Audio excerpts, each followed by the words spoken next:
Hello and welcome to this episode of The Rest is Entertainment with me, Marina Hyde. And me, Richard Osman. Hello, everybody. Shall we start with Saturday Night Live? Well, let's, because in partnership with NBC, Sky is going to make their own version of it. And the big sort of headline of it, in a way, is that it's going to be executive produced by Lorne Michaels, who, of course, is the presiding creative genius, or unless you don't like SNL, behind Saturday Night Live, who's overseen it for sort of 50 years, bar a kind of brief hiatus. There have been many attempts, I think we have to say, to get shows like this and shows like those big late night successes in America. Bear in mind, this goes on, 11:30 or whatever it is on a Saturday night. One of the interesting things about America is that they watch TV a load much later at night. Really late. Than the UK does, so which is why, I don't know, things like The Daily Show, all the late night talk shows, all of those are a really big thing. Saturday Night Live. It's crazy. Honestly, I get to the end of Interior Design Masters at 9 p.m. and we're like, better hit the hay. Imagine you have to stay up for another 3.5 hours. Yeah, and but they just it's just a fact of their kind of TV existence, is that they do stay up later, and which is why these shows have all different types of these kind of late night shows, late night comedy shows, have been iconic and chat shows and successful. And one of the reasons why they haven't worked in the past over here, but there have been so many attempts. Yeah, Friday Night Live, Channel 4's done it. Everyone tries to do these sort of Well, I was going to go shows through the various different attempts. We've had, there was Saturday Live, Friday Night Live back in the 80s, then the 11 o'clock show, Tonightly, the late edition with Marcus Brigstocke, Recommended Daily Amount, MASH Report, 10 o'clock live. 10 o'clock live, that was one of mine. But then, funnily enough, things like Last Week Tonight, which is John Oliver's show, I mean, I think he has acknowledged and be one of the first people to acknowledge that it was quite based on, although he came up via The Daily Show, it was quite based on something much older. That was the week that was, which was, BBC. David Frost, before he became Star Humper. What should I say?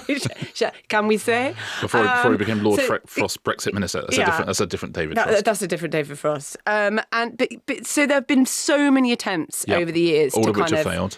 Yeah. Why have they failed, do you think? A number of reasons, and certainly when this was announced, the glee with which almost every single commentator, almost every single person in the industry said, well, this isn't going to work, this is going to be terrible. The actual Saturday Night Live itself is terrible. You actually watched the whole episode, it's so awful. And, I kind of get it. Well, listen, why has Saturday Night Live in America worked would be the question. And people seem to think that Saturday Night Live is about 5,000 different things. Saturday Night Live will fill whatever vacuum it is you think is missing on television. So people go, oh, it's a satire show, it's this, that, or the other. Saturday Night Live is a sketch show. Yeah. So all it is a sketch show, and they are allowed to show sketches on television because they have a big name guest hosting. It's clever. They have a music act. People always switch off in the music acts, but Lorne Michaels says, it gives us relevance, though. Without it, we lose the context of what this show is. So even though, NBC will tell you the ratings drop off a cliff every time, the first note of music is played, he will always have it because he said it makes people feel like this show belongs to them. But it is a sketch show. That's all it is. And it's a sketch show that breaks new performers, introduces new performers and new writers. And once a week, you have these sketches. Now, in America, the money they spend is immense. I mean, it's immense. I was talking to someone who's working with Lorne Michaels, and he said on the Wednesday they built this set. They said it's the single most expensive set they'd ever built on Saturday Night Live. I mean, it's proper, like a whole series of a British quiz show type set. Rehearsal on Friday, they scrap the sketch, they scrap the set, and they can do that. They can pay writers a lot, they can pay performers a lot, and so it is just a very, very, very high end sketch show with very big guests on it. And it had probably reached roughly the end of its road just at the time when television became all about viral moments and became about, have you got something for us that's 2 minutes long and clippable?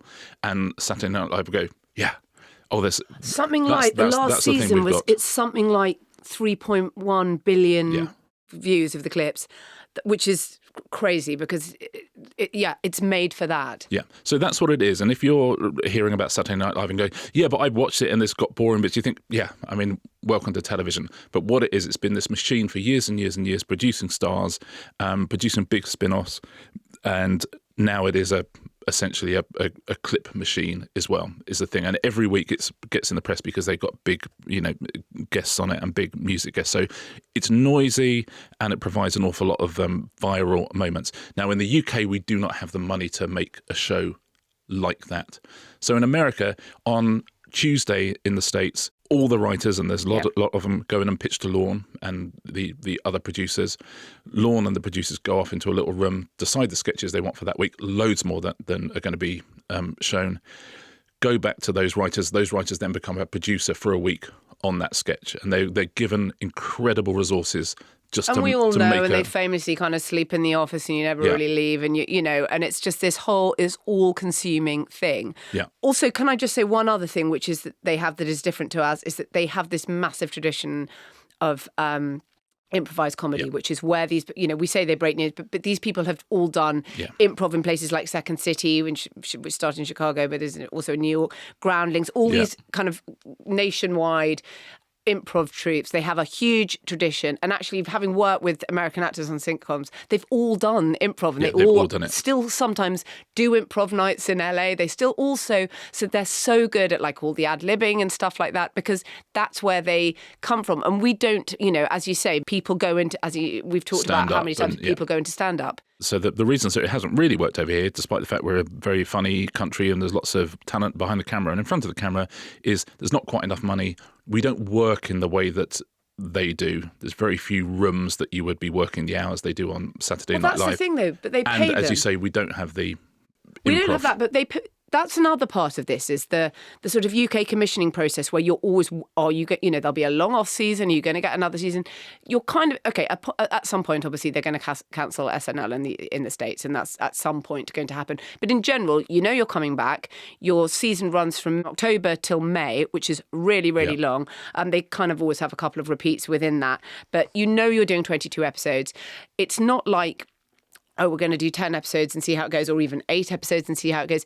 This is everyone on that show's 100% main job. Yeah. And okay, sometimes when you're really successful in the SNL cast, in order to like keep you sweet and keep you coming back, Lorne might let you do a comedy film in the off season, okay? Yeah. And you might be allowed to do that. But in general, whereas all our comics at the moment, they've got, you can see why they do it. They've got this panel show, they've got that. It's a sort of comedian's equivalent of a fragrance line. Yes. I need to be diversified. I need to have one panel show. I need to like do Taskmaster. I need to, whatever it all is. And you kind of put together a year for yourself. Yeah, a career in that way. And I'll do some touring. I'll do, it's a sort of tessellation in lots of ways. Whereas this is like that. This is their huge focus. It's a full-time gig. It's the apex in lots of ways of their comic culture, or there'll be lots of disagreement on that, but you know what I mean. Yeah. Nonetheless, it is a prestige job to have, and as is writing on it, but it is your full commitment. Yeah, and all of these points have been made at volume this week by people saying, what on earth is Sky doing? This is so stupid. And that, it's not going to work in Britain. We've tried it so many times. It's not going to, it's going to be hosted by Robin Romesh, isn't it? And all of this stuff. And I love Robin Romesh. Oh, me too. I mean, I don't need to see him hosting Saturday Night Live. I do hate SNL, but we'll come to that. Yeah, you know what? It sounds like it. But it sounds like the whole of British culture hates SNL as well. A lot of American culture does too. I will say this about what's happening.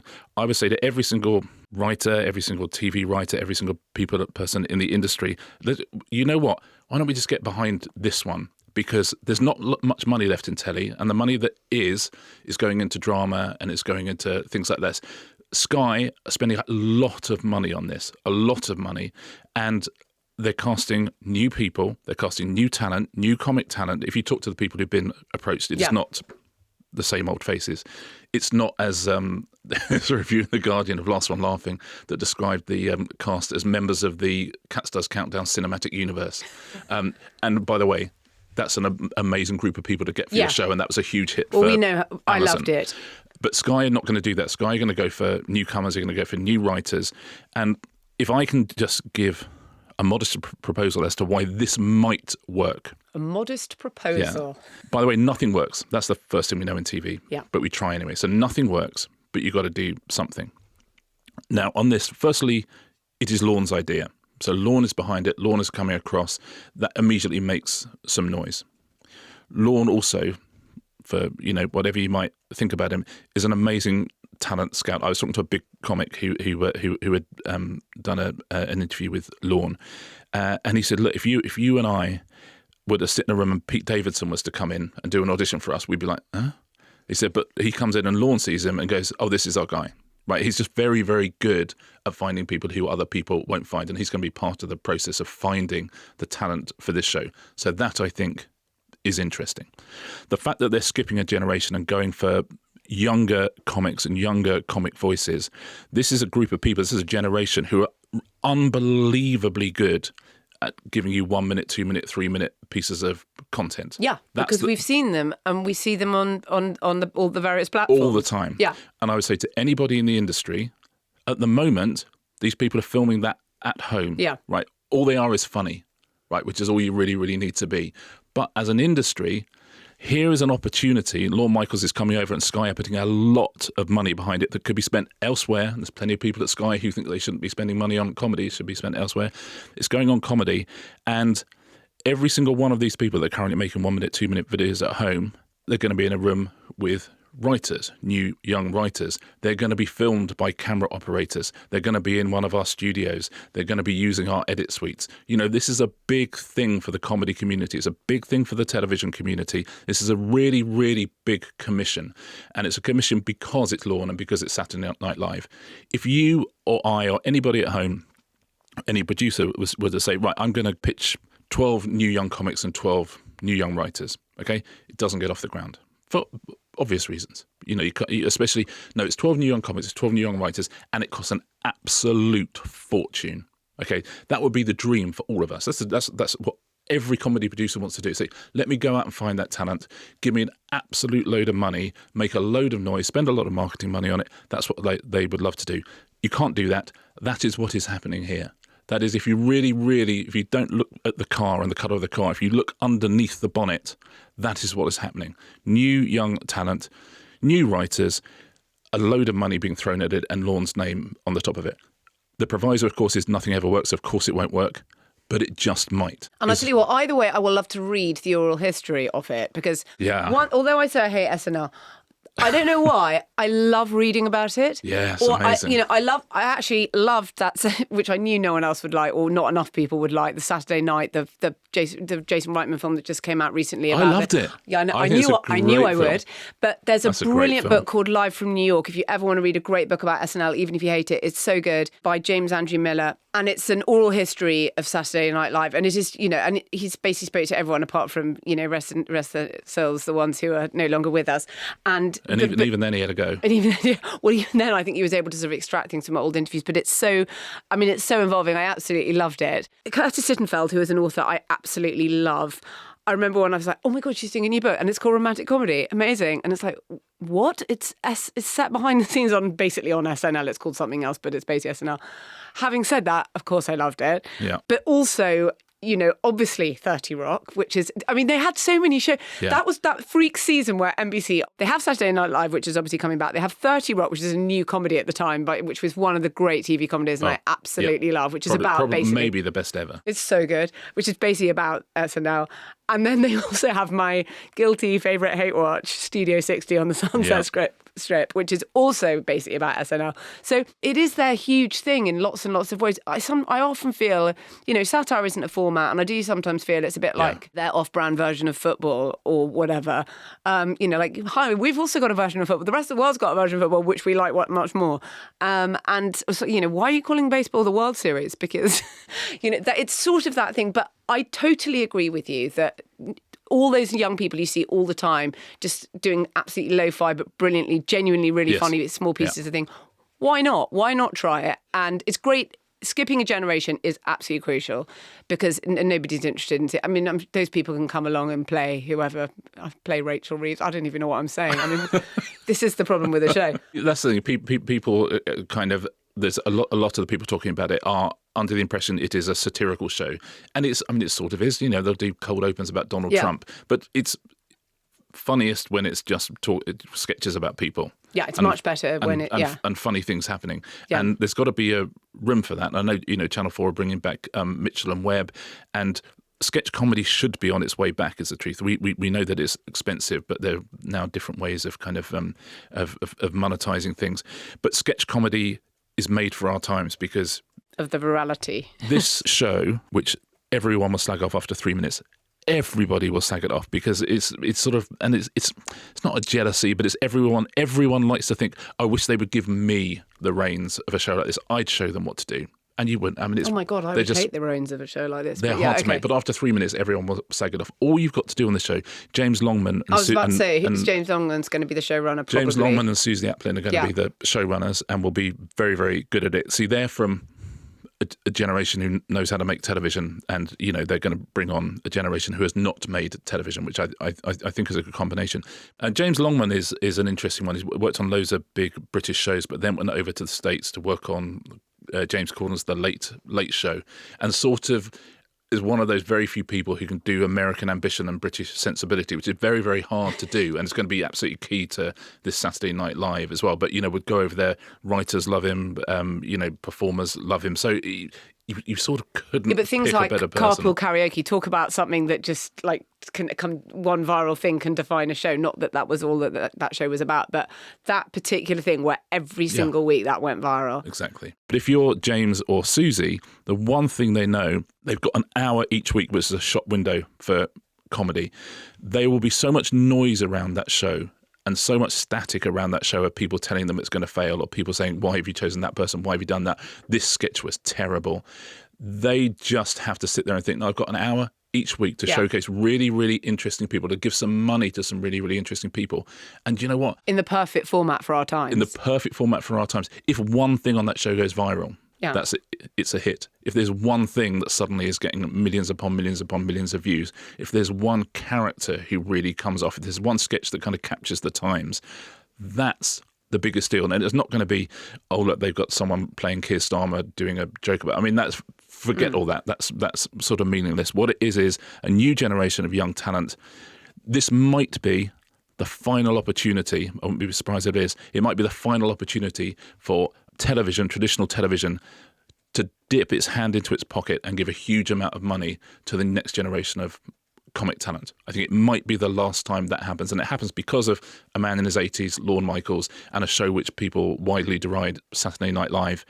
But I think that it is beholden on anyone who works in the industry, certainly anyone who works in the comedy industry, which has been decimated, to kind of go, do you know what? Maybe we'll just, why not give them a series? It's a little bit like what we were saying last week when we were talking about CinemaCon, and saying that actually people, you know, used to wish their rivals to fail, but now you see the studios actually wanting their rivals to have hits. We should want people to have hits in comedy. Yeah, Last One Laughing has been a huge hit for Amazon. That's great because that's bringing Amazon money into the British comedy infrastructure and entertainment infrastructure. If Sky were to have a hit with Saturday Night Live, or something that counts as a hit for them, their return on investment really is marketing, and this could work very well as marketing. If suddenly you've got Sky money and Amazon money comfortable being in British comedy and comfortable being in British comedy television, then that is good news for every single editor, every single production assistant, every single camera operator, every single sound person. I mean, it's just good news. Let that rising tide lift all boats, Richard. Let that rising tide lift all boats, and to amuse all boats as well. And you know, I've talked to people on all sides of it, and everyone knows what they're doing. Everyone knows that it's a swing. Everyone absolutely gets it. I think the fact it's on Sky is quite useful because you won't have the big overnights, the big, oh my God, it did this, it did that. It can actually sort of allow itself to progress a little bit. But yeah, if they can get 2 or 3 stars out of the first series, 2 or 3 sketches that really, really, really work. That's interesting. Do you just think people are helped by not being in that overnights kind of treadmill of people just being able to look straight away? Yeah, and obviously Amazon, where we have no idea. Yeah.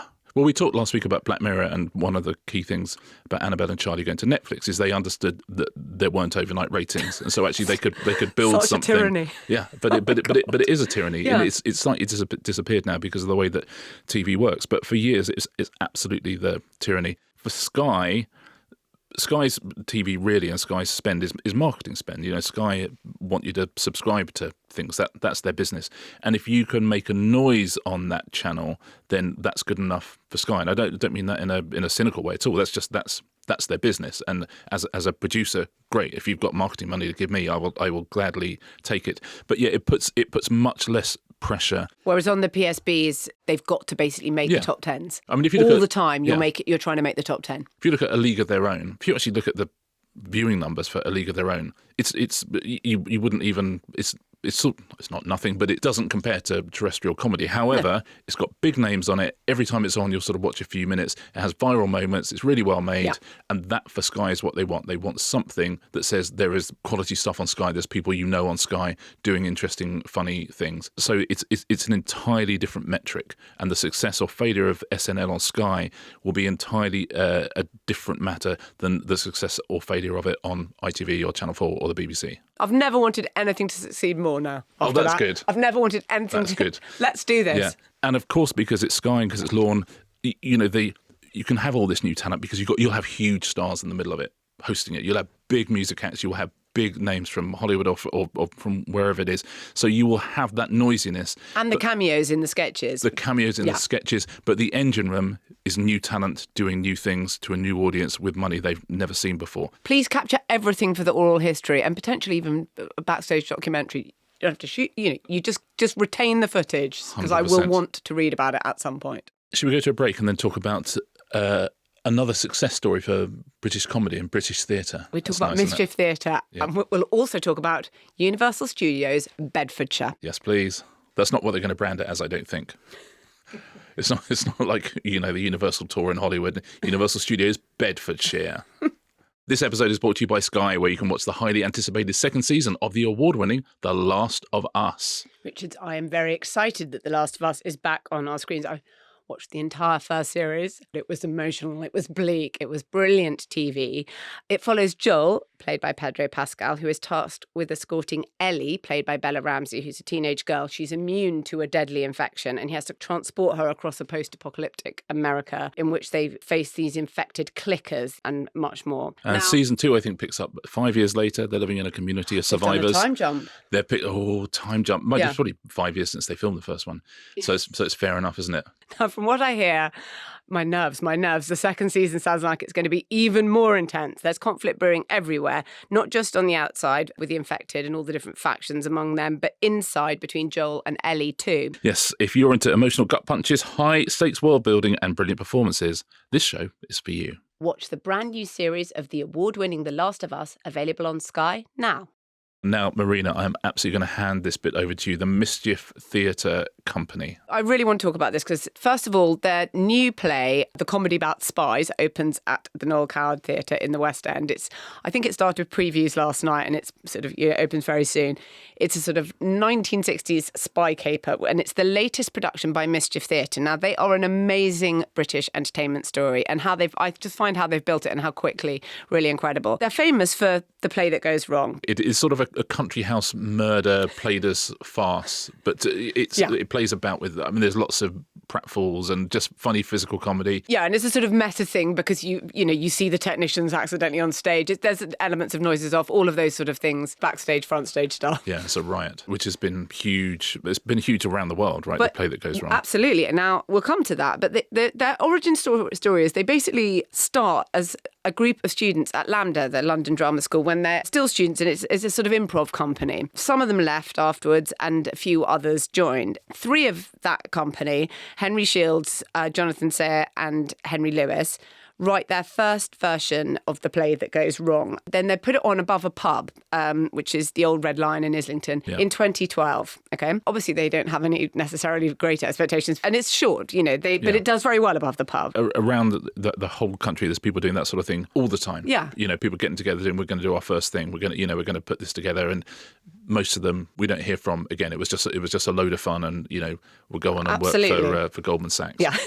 They do not go on to work for Goldman Sachs. Anyway, it's a sort of success word of mouth, and they get the smaller space at Trafalgar Studios where it can go on for sort of limited run. Then they go to the Edinburgh Festival with it, which we know is a sort of great proving ground and discovery ground. And Kenny Wax, who's a really big British theatre producer. Sorry?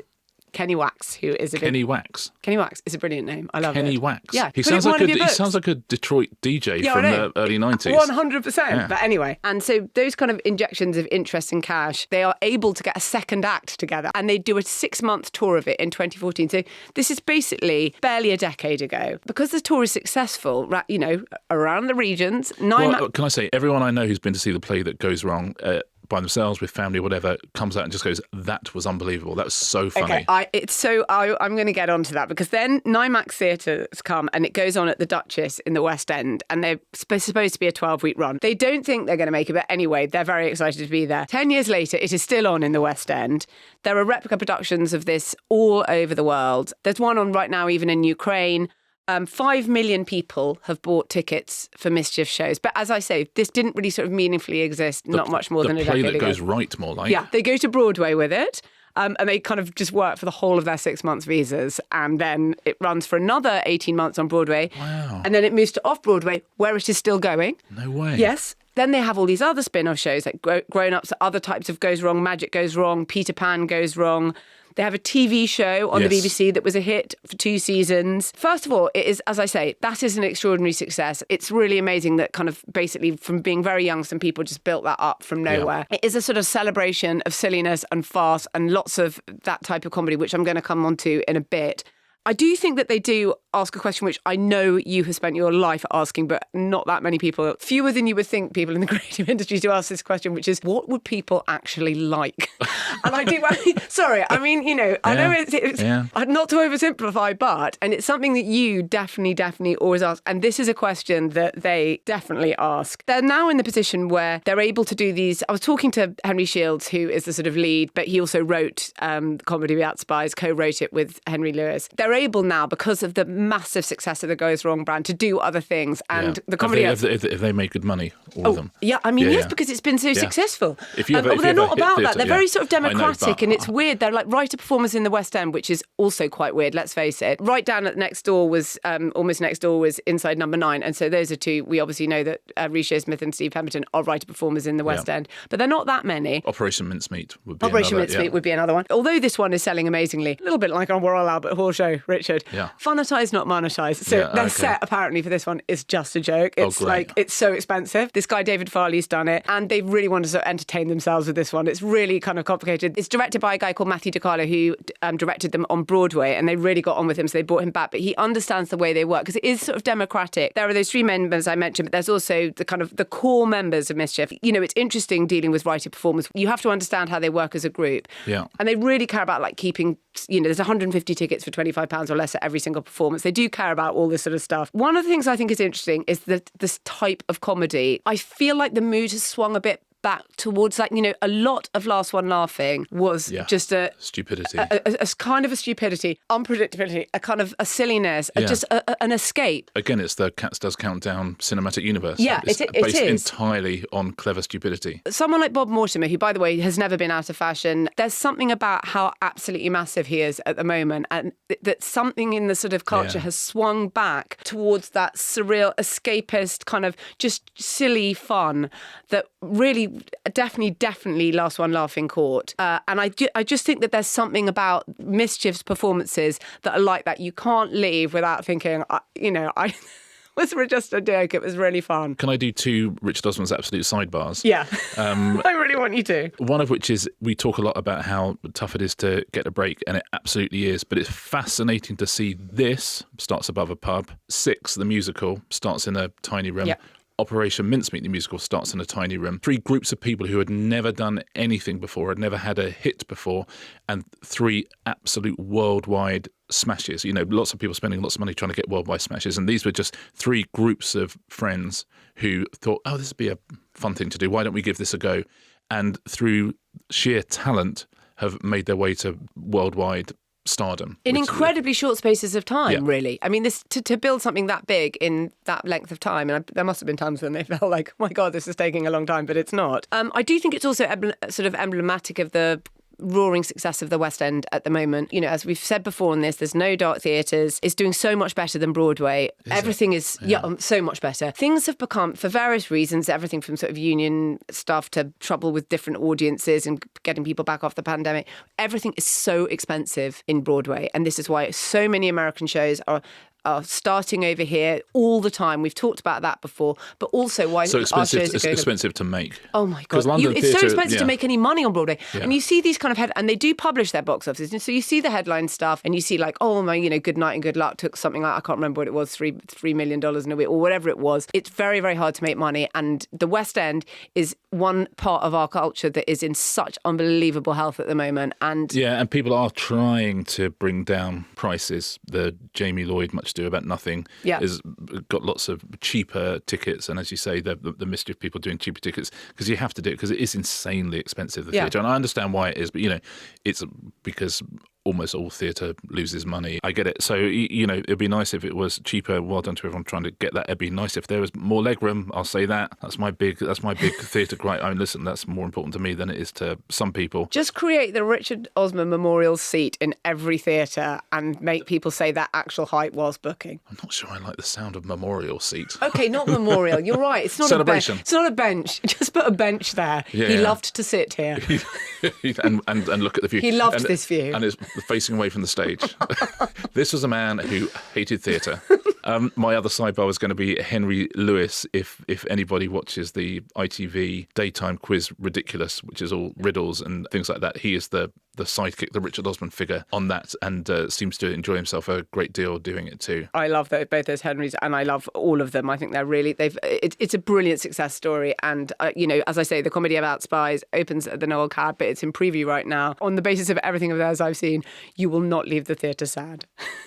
This episode is brought to you by Sky, where you can watch the highly anticipated second season of the award-winning The Last of Us. Richard, I am very excited that The Last of Us is back on our screens. I watched the entire first series. It was emotional, it was bleak, it was brilliant TV. It somehow managed to do what a lot of other video game adaptations don't get right, which is it really felt like real drama. But one of the co-creators is the co-creator of the game, the video game, The Last of Us. You absolutely wouldn't notice from a video game. I've never seen or played the video game, so I watch it as a straight drama, and it absolutely delivers. And yet, the fans loved it because there were moments in that were shot by shot recreations of what they'd seen within the game. So it's very difficult to kind of please all the different audiences. But Neil Druckmann, who's one of the co-creators, and Craig Mazin, who did Chernobyl, which was absolutely brilliant, they are the co-creators of the TV series. Now do Tetris, guys. Now do Tetris. It follows Joel, played by Pedro Pascal, who is tasked with escorting Ellie, played by Bella Ramsey, who's a teenage girl. She's immune to a deadly infection, and he has to transport her across a post-apocalyptic America in which they face these infected clickers and much more. And now, season 2, I think, picks up 5 years later. They're living in a community of survivors. Time jump. Time jump. It's probably 5 years since they filmed the first one. So it's fair enough, isn't it? The season 1 had so many. I mean, it was some amazing episodes. There were 2 that absolutely stood out for me. There's one super famous one. Oh my God, the super famous one is Long, Long Time, which is the title of a Linda Ronstadt song, and Craig Mazin wrote this episode. Is that the Nick Offerman one? Yeah. Peter Hall directed it. It's Nick Offerman and Murray Bartlett. It's almost a sort of bottle episode, really. And there were incredibly non-fleshed out characters in the video game adaptation, and Craig Mazin was just really interested to explore their story and see what happened, and it's an incredible episode, that. The other one is called Left Behind, and it's a flashback episode. Again, it's kind of almost like a bottle episode. It's set in this abandoned mall, and it's Ellie. Yes. Oh my God, it's so that beautiful. Was a good one. Liza Johnson directed that, who I sort of vaguely know, and both of those were just complete standouts. Now, from what I hear, my nerves, the second season sounds like it's going to be even more intense. There's conflict brewing everywhere, not just on the outside with the infected and all the different factions among them, but inside between Joel and Ellie too. Also joining the cast for season 2 are Caitlin Dever and Catherine O'Hara. Oh, epic. Wow. 2 very inspired choices there. Exactly the kind of bold casting this show does very, very well. Watch the brand new series of the award-winning The Last of Us, available on Sky now. Okay, from a celebration of British comedy in 2 different ways there, a celebration of Bedfordshire. Bedfordshire. Well, yes, by the way, I am celebrating, and we'll get to that. Universal Studios are going to open their first European theme park that's officially just a Universal Studios one. They're saying it's going to be open in 2031. It's going to be big. It's 476 acres, 28,000 jobs, 20,000 in construction, and then 8,000. $40 billion to the British economy. I read 50 billion by 2055. Wow. Yeah. Anyway, it's supposed to open.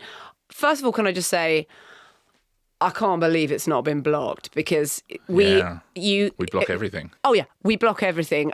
This is a former brickwork site, which has been sort of defunct for a couple of decades, and they have not been NIMBYs in Bedfordshire. They have been YIMBYs. I'm 100% here for it. This is, without any question, my favourite thing to be built in Bedfordshire since the Captain Tom Memorial Spa Complex, which, as you know, is no longer with us. Okay, what, you're going to build a theme park, but you're going to tear down a spa complex? Okay, Mid-Beds County Council. I mean, I would pay to go and see that. Yeah.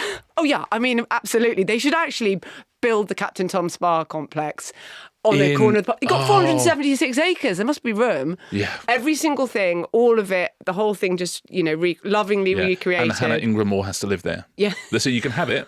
Hannah. Well, she has to be a character. She has to be a sort of slightly latex character. If she won't do it, you get a student to put the costume on. But make it like Black Mirror. Say, if you want a spa complex, you can have it, but you can only live in the spa complex. And be seen by tourists, many tourists today. Yeah. But it'd be lovely. Well, anyway, listen, I'm very happy that we can build something in the United Kingdom. By the way, Buckinghamshire blocked a film studio. James Cameron wanted to move Lightstorm 3D, which is his company, to Buckinghamshire. It's going to be called Marlowe's Film Studios, and it was blocked. Great joy and celebration by the local MP. I think Joy Morris is like, well done, I've blocked it. Well done. Okay, sorry, do you know what the site was? Okay, it was not a gravel pit, but a former gravel pit next to a dual carriageway.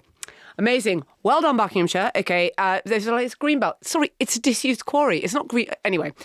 I digress. No, I digress. Yeah, but it is very hard to get these things done. And there's a very interesting group, actually. I don't know if the politics guys have done this. This is a genuine side, but they're called Looking for Growth. And they're a group of people, like some real campaigners. And you may not agree with all of their politics, but they are really trying to sort of ungum the idea, just the systems in Britain. And they're trying to bring sort of data and strategy to it to try and unblock things so that Britain can grow once more, and that the people don't think the best days are behind it. They're young, they're kind of meeting above pubs. It's really interesting. Look into them. And as I say, you don't have to agree with everything, but surely we can all agree it's better if Britain grows.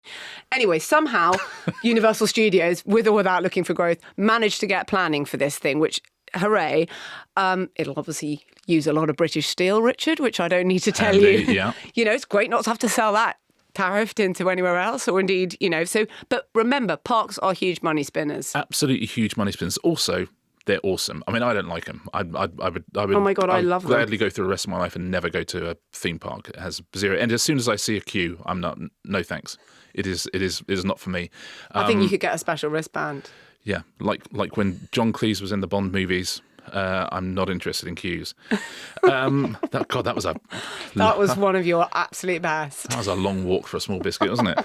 Okay. I'm not a huge fan of theme parks. I was looking at the site where this is, and currently it's got huge distribution centres for Sainsbury's, Argos, and Asda. And genuinely, I would be more interested to go around a huge distribution centre for Argos than I would to go around a Universal theme park. There's an interesting book about Amazon and their, because what I always find such a sort of amazing word, they're called fulfillment centres. I mean, it really is sort of like some Severance style, anyway. But there's a book about their culture called Fulfillment, But it's going to be, I think, unbelievably exciting. There's you can't go to LA without going to the Universal tour. You can't go to Florida without going to see Disney. I mean, it's just these things are extraordinary, and also they are about the world of entertainment, which is Well, let's talk what they're going to have. Yes, let's do that. There'll be a lot of Minions. I can tell you that for free. There'll be a lot of Minions. Millions of Minions. Jurassic.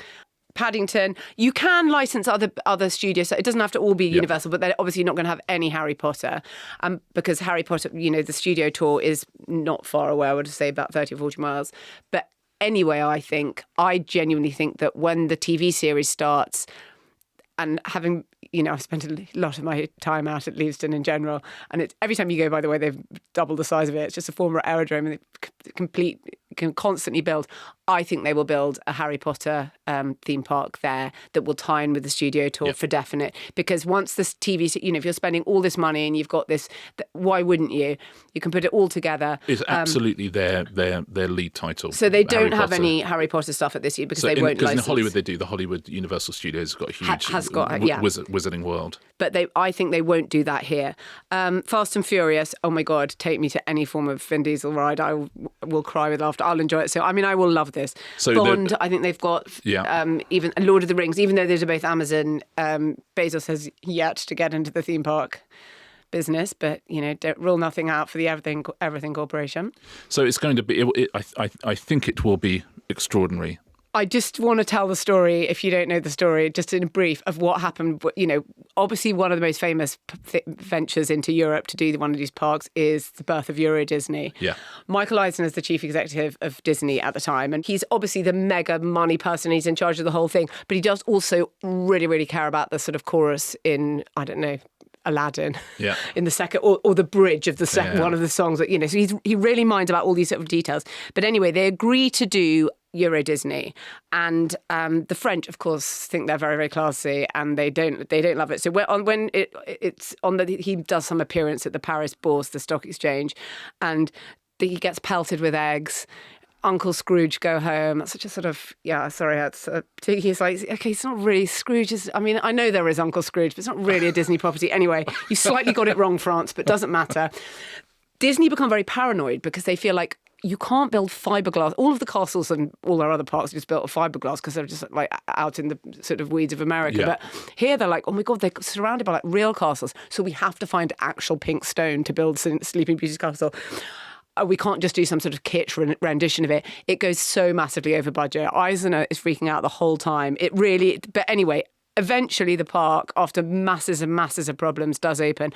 Needless to say, French farmers barricade the roads all around it. The president, who was Mitterrand at the time, wouldn't attend. He just says, it's not really my cup of tea. I mean, you have to love the French, to be fair. You have to. Eisner was so angry. Okay, let me tell you that. So I'm supposed to bring it back. Whoever is Prime Minister of the United Kingdom in 2031 will be attending the opening of this. Yeah. This thing was toured around. I mean, Starmer, Lisa and Andy, they're all going around like saying almost as though they were building it themselves. Yeah. Well, it's the first one in Europe, and Universal have tried it a few times before. So this is the first one. So it is a big deal. It's a huge thing. Richard, something is being built in our country. I mean, I can't even. I'm going to have a lie down after this podcast. And it's IP based. Yeah. Which is our favourite sort of thing to be built. The original one in Hollywood, which funnily enough, I've been to Euro Disney as well years ago, many times. And can I give my one? I rather enjoyed it, but if I had a one-word review, windswept. I would say it was so bleak. It was like Coney Island in the off season, and yet like somewhere outside Paris. And also, they had attempted to sort of, zhuzh it up sort of intellectually. So there was like an H.G. Wells kind of, right, it's like, okay, I mean, H.G. Wells, that great 90s IP, it's 1890s. It's the only place I've ever been where they had a René Descartes roller coaster. The Universal one in Hollywood, so I'll tell you something interesting about that. Firstly, so I've never been to that one. It's really fun. I would love it. And that's where they're opening the Fast and Furious roller coaster next year. They're having a Fast and Furious roller coaster. Okay, well, that's the perfect time for me to visit. But there's loads of things there, and you can tell what IP is working. Like they used to, like years ago, there was a Battlestar Galactica, and then that got replaced by Back to the Future, and then Back to the Future was replaced by The Simpsons. The Terminator zone became Despicable Me, Minion Mayhem, and they're never leaving. Let me tell you. Spider-Man got replaced by Fear Factor. Oh dear. We used to make Fear Factor in the UK, and I remember watching The American Host and thinking, "Oh, you're quite good," and it was Joe Rogan. Oh, I see. I thought, okay, yes, famous. Yeah, I sort of see that. No, but the American one, the original consultant when they really massively built it up was Spielberg. Yeah. So they talked to Spielberg, and because of his creative imagination, and also because of a lot of his IP. If, by the way, you ever go on the tram ride through the Universal Studios, and there's a Jaws exhibit. Is it still their Jaws exhibit? And so everyone's watching that. And if instead of watching that, you look out the other side of the tram, That's Spielberg's studio.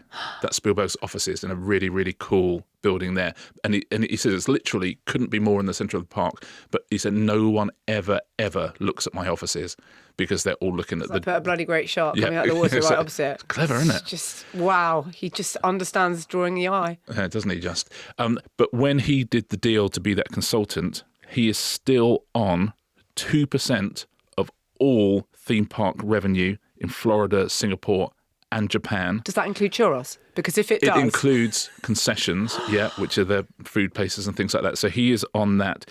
It's worth about $50 million a year to him.